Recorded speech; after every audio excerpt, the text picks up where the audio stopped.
Hi everyone, and welcome to Jane Talks Trek, where I'll be talking about and reviewing an episode of the original series, The Next Generation, Voyager, Deep Space Nine, or Enterprise. Today, I'm looking at Duet from Deep Space Nine's first season, or as I like to call it, that time Nana Visitor acted her ass off. This episode was requested by Christian Walters as it's their favourite episode that doesn't have Tony Todd in it, and Jimmy77 as it's their favourite Star Trek episode of all time. Wow, okay then, we better get going. We begin the episode with Kira and Dax telling each other about their mischievous childhoods, when they're hailed by a freighter who requests to dock because of their sick patient, suffering from Kalanora, which stuns Kira because the only known cases are those involved in a mining accident in a Bajoran labour camp, so she wants to go meet them. She gets to sickbay to find a Cardassian, so calls for security, and into the credits we go. She calls the guy a criminal who runs, but doesn't get very far because he runs into Odo. Good afternoon.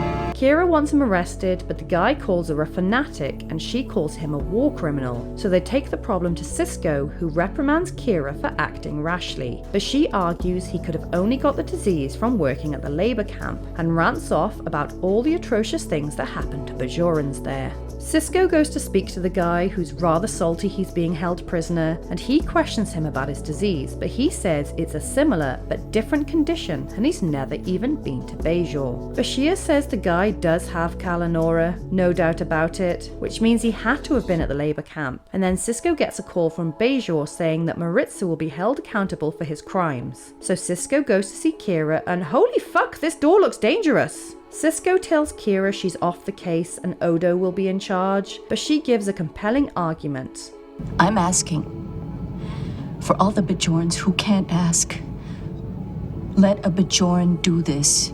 So he agrees. Odo says he's already started the investigation and run a background check on Maritza, and he does appear to be who he claims. But Kira doesn't buy that bullshit and goes to question him. She says she knows he was at the labour camp, so he confirms, but says he was a filing clerk, which she doesn't believe. I still think you're a liar. He says he didn't know of any crimes that took place except for some Bajorans killing each other over food, but the Cardassian bigwig Gul Dahil made up stories about torture and junk to keep everybody afraid. The Cardassians are on the phone bitching about Maritza being held prisoner, and Sisko says he's not going to be released until his identity is confirmed, but the Cardassian threatens him if anything happens to Maritza. Dax comforts Kira, who wants Maritza to be punished because she wants him to be more than he says he is, so she can get some satisfaction. But Dax tells her it won't help. O'Brien tinkers with something while Odo confirms Maritza's story, but a photo the Cardassians sent them shows Maritza to be someone else. If that's Maritza, then who are we holding here? And he's instead identified as Gul Dahil, the leader of the camp. Kira goes to yell at him, but he's pretty smug and goes off on some rant about how great a dictator he was. I admit everything! Why not? I was the best at what I did! Kira says he'll be executed, but he doesn't care because it won't undo what he proudly did. So she leaves, where Odo gives her a drink and suggests she go lie down, but she doesn't want to. I hate him, Odo. I hate his smirking, superior Cardassian face. Odo suddenly realizes that Gul Dahil mentioned information about Kira that he couldn't have known. So Kira rushes back to ask him, and he says he knew from Maritza's files and wants to ask her some questions. Odo asks Bashir for help accessing Maritza's medical history and then gets a call from Dul Dukat. Right, the guy from Far Beyond the Stars who I didn't recognize, who says Gul Dahil is dead and is confused why some rando is claiming to be him. Dahil or whoever and Kira yell at each other for a bit until Odo pulls her away and tells Sisko Dahil is dead and didn't even contract Kalanora, which Kira finds ridiculous. But Odo says the guy deliberately came to the station in order to get captured. Bashir comes in and reveals that Maritza pulled the Nicolas Cage and altered his face, so Kira goes back to him again and catches him in a lie, so he tries to distract her with more crazy ranting. You're Maritza, aren't you? And he breaks down over who he once was. You have no idea what it's like to be a coward.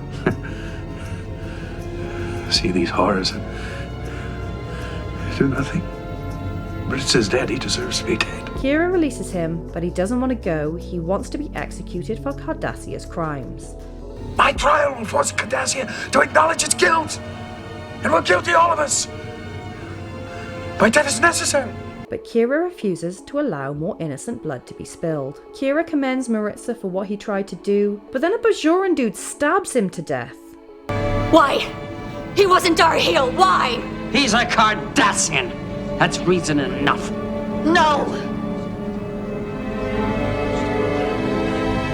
It's not.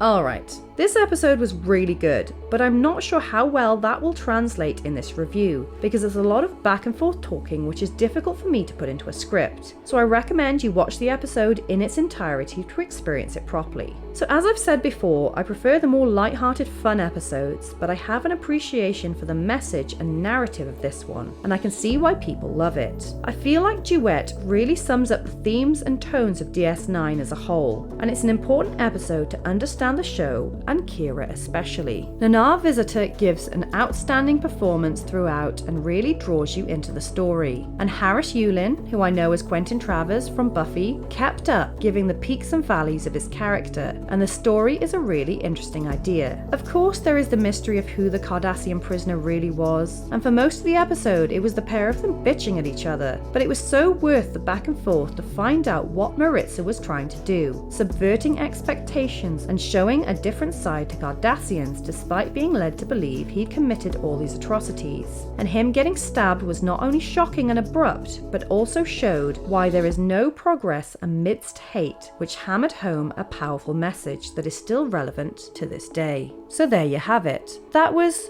Duet. If there's an episode of Star Trek you'd like me to cover, pop it down in the comments below or come say hi on social media. If you enjoyed this video, then please hit that like button, it really does mean a lot, or consider subscribing if you want to be assimilated into my channel. Alternatively, feel free to check out my other YouTube channels. Thank you so much for watching, I'll speak to you soon, and live long and prosper.